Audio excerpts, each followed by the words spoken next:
महाराज, आपण आज आदिनाथ शास्त्री महाराजांची भेट घेतलेली आहे.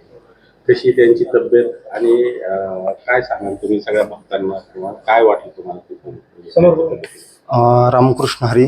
ज्यावेळेस मी ही न्यूजच्या माध्यमातून ही बातमी पाहिली, मनस्वी दुःख झालं. आणि आज खऱ्या अर्थानं प्रत्यक्ष महाराजांना भेटलो, त्यावेळेस त्यांची विचारपूस केली. खरंच एक सर्व आम्हा भाविक भक्तांसाठी एक ही आनंदाची गोष्ट आहे की एवढी मोठी जखम असताना, एवढ्या मोठ्या वेदना असताना आज महाराज आपल्यांमध्ये सुखरूप आहेत. खऱ्या अर्थानं एक महंतानं जगाच्या कल्याणा, संताच्या विभूती, खऱ्या अर्थानं जगाच्या कल्याणासाठी संत हे कार्य करत असतात. पण संतांना स्वतःचं दुःख कुणापुढं सांगता येत नाही, व्यक्त करता येत नाही. पण खऱ्या अर्थानं आज ज्यावेळेस बाबांनी स्वतःवरती त्या ठिकाणी काहीतरी इजा करून घेतल्या, एवढं वेदना देणारं, दुःख देणारी बाब आहे.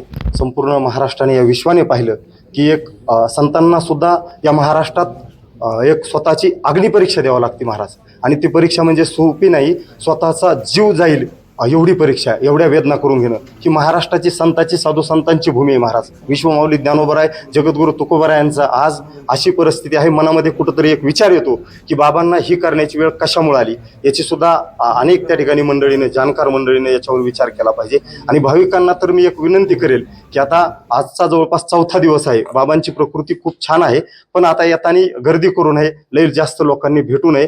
पण आज एक प्रश्न मनामध्ये निर्माण होतो की ज्या महाराष्ट्रामध्ये छत्रपती शिवरायांच्या काळामध्ये म्हणजे मोती नाणे आम्हा मृत्युके समान, म्हणजे खऱ्या अर्थानं असं असताना राजे महाराजे संतांना त्या ठिकाणी धन भेट द्यायचे. पण आज खऱ्या अर्थानं ही एक आदिनाथ महाराज म्हणताना स्वतःवर एवढी मोठी इजा करण्याची वेळ आली. ही कुठंतरी महाराष्ट्रात दुःख आणि एक वेदना देणारी गोष्ट आहे. संतांना तर आहेच, पण सर्व गडाच्या भक्तांना, अनुयायांना त्या ठिकाणी वेदना होणारी गोष्ट आहे.